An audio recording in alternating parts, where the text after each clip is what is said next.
Assalamu alaikum wa rahmatullah, j'espère que vous allez bien. Je n'ai pas pour habitude de parler de politique sur la chaîne, ce n'est pas mon domaine et ça ne m'intéresse pas vraiment. Néanmoins, je suis tombé sur cette petite vidéo qui date des années 90, il y a plus de 40 ans, et j'ai trouvé les réactions dans les commentaires vraiment étonnantes. Je vous laisse écouter un extrait. Oui, je crois que ça ne se situe pas du tout sur ce plan-là. Je crois que la religion islamique est une religion qui n'a jamais réussi à s'établir de façon pacifique dans un pays chrétien. Ah oui, parce que le christianisme, lui, s'est établi en Afrique de manière tout à fait pacifique, sans la colonisation européenne. Franchement, qu'est-ce qu'il faut pas entendre tout de même, bref. L'islam vous fait peur? Ah oui, l'islam me fait peur d'abord parce que il est en formidable expansion démographique. Là, écoutez bien.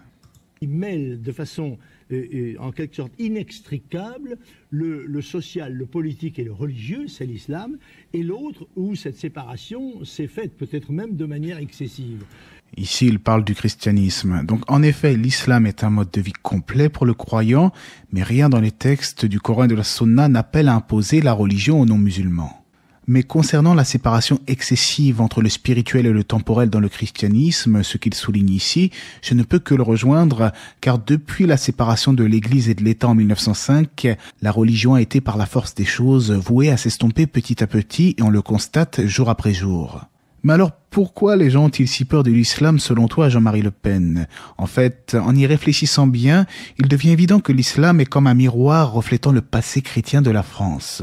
Et vu qu'il y a eu cette scission entre la religion et le social, beaucoup n'ont pas forcément envie de voir la religion rappliquée sous une autre forme, précisément ici avec l'islam. Mais j'aimerais attirer l'attention sur une chose importante. N'y a-t-il pas en cette haine de l'islam la plus grande preuve de la véracité de cette religion? En effet, ce n'est pas les musulmans le problème, c'est l'islam. Je pense sincèrement que cela est une preuve supplémentaire de la véracité de notre religion, car les démons ne perdent pas une seule seconde afin de susciter la haine de l'islam dans le cœur des gens.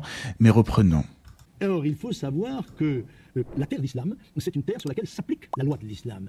Et si vous acceptez de donner à l'islam les signes extérieurs de reconnaissance de la qualité de terre d'islam en Europe, à ce moment-là, vous serez contraint de donner l'une après l'autre, des concessions de plus en plus, à des exigences de plus en plus fortes pour imposer non seulement les mœurs, les coutumes, le costume, mais encore et surtout le droit civil, la façon de penser.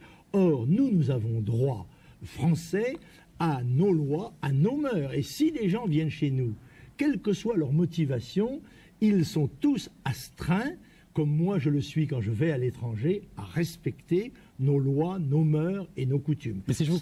Ce qui me fait doucement rigoler, ce sont les réactions à ce genre de propos. Et c'est d'ailleurs ce qui m'a poussé à faire cette petite vidéo. Certains commentaires encensent Jean-Marie Le Pen en disant « Mais quel visionnaire, il a bien parlé !» Aujourd'hui, en 2024, on constate cela.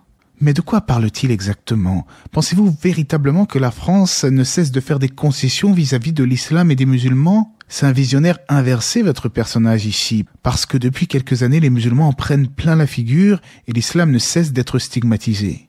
Je trouve que les lois vont plutôt dans le sens de la restriction que de la concession vis-à-vis de l'islam. Alors arrêtons un peu avec ces fantasmes de l'islam qui voudrait conquérir la France, non, que dis-je, le monde. Il faut savoir que la seule chose qu'Allah attend de ses créatures est qu'ils recherchent le véritable but de leur existence, car l'islam n'appelle pas à la contrainte.